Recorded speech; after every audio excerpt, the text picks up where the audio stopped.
चलो 1600 के शुरुआत में चलते हैं। उसी समय इंग्लिश ईस्ट इंडिया कंपनी ने पहली बार इंडिया में कदम रखा था। पहले वो ट्रेडर बनकर आए थे, सिर्फ मसाले, कॉटन और सिल्क खरीदने के लिए। लेकिन जो एक सिंपल बिजनेस के तौर पर शुरू हुआ था, उसने इंडिया की हिस्ट्री का पूरा कोर्स ही बदल दिया।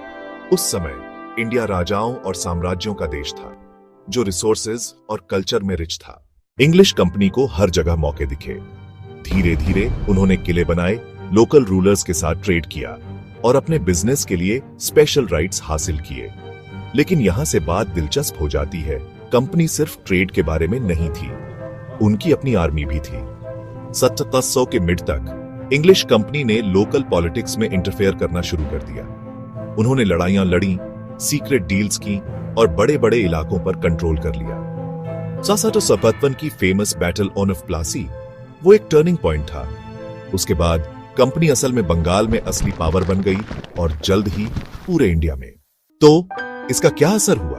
पहला, इंडिया की ट्रेडिशनल इंडस्ट्रीज को नुकसान हुआ। कंपनी ने इंडियन वीवर्स और किसानों को सिर्फ वही पैदा करने के लिए मजबूर किया जिसकी उन्हें जरूरत थी, जैसे कच्चा कॉटन तैयार माल की बजाय।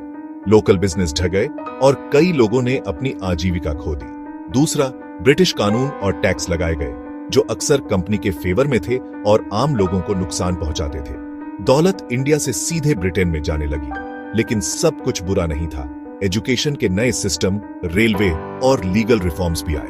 फिर भी इनमें से ज्यादातर बदलाव ब्रिटिशर्स की मदद के लिए थे, इंडियंस की नहीं। संक्षेप में, इंग्लिश कंपनी के आने से इंडिया की इकोनॉमी, पॉलिटिक्स और सोसाइटी पूरी तरह से बदल गई।